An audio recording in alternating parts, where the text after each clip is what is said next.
देखिए question number 1 क्या कह रहा है। क्वेश्चन नंबर 1 कह रहा है दो आइडेंटिकल स्मॉल कंडक्टिंग बॉल्स है B1 एंड B2 जिन पर चार्जेस है -7 पिकोकुलाम और +4 पिकोकुलाम।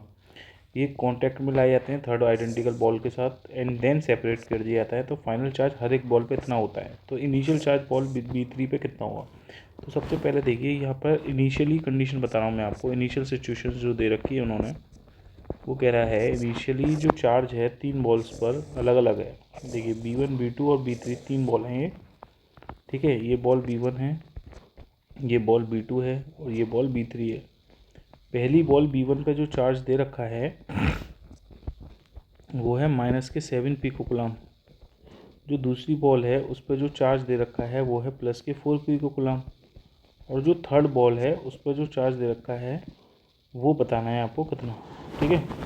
फाइनल सिचुएशन में क्या हुआ, जब ये एक दूसरे के कांटेक्ट में आते हैं तो कह रहा है कि हर एक बॉल पे जो फाइनल चार्ज आता है ईच बॉल पे वो कितना आता है -2 पिकोकुलाम। मतलब हम पे ईच बॉल का मतलब तीन बॉल है हमारे पास, है ना, ठीक है। बॉल B1 है, बॉल B2 है और बॉल B3 है। हर एक बॉल पे जो चार्ज आता है, हर एक ईच बॉल पे जो चार्ज आता है वो सेम आता है कितना, -2 पिकोकुलाम। इसका मतलब जो फाइनल हो गया Q1 डैश -2 पिकोकुलाम, ठीक है। Q2 डैश ये भी -2 पिकोकुलाम और बच्चा Q3 डैश ये भी -2 पिकोकुलाम हो गया चार्ज, ठीक है। अब यहाँ पर देखिए इनिशियल और फाइनल सिचुएशंस में आपको पता होगा, आपने कंजर्वेशन ऑफ चार्जेस पढ़ा होगा। According to the law of conservation of charges, according to the law of conservation of charges, conservation of charges,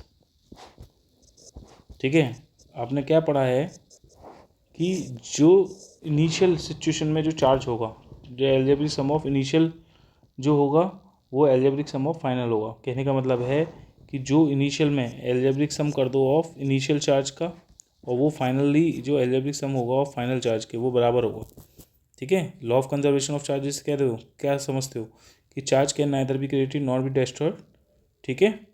आपको पता है चार्ज, टोटल चार्ज क्या होता है, रिमेन कांस्टेंट होता है। रिमेन कांस्टेंट होने का मतलब है कि जो इनिशियल चार्ज था वही फाइनल चार्ज के बराबर होगा, तभी तो चार्ज कांस्टेंट होगा। तो देखिए अब क्या करेंगे आप, Q1 + Q2 + Q3 कर दीजिए इनिशियल चार्ज को, और फाइनल चार्ज कितना है Q1 dash + Q2 dash + Q3 dash, ठीक है।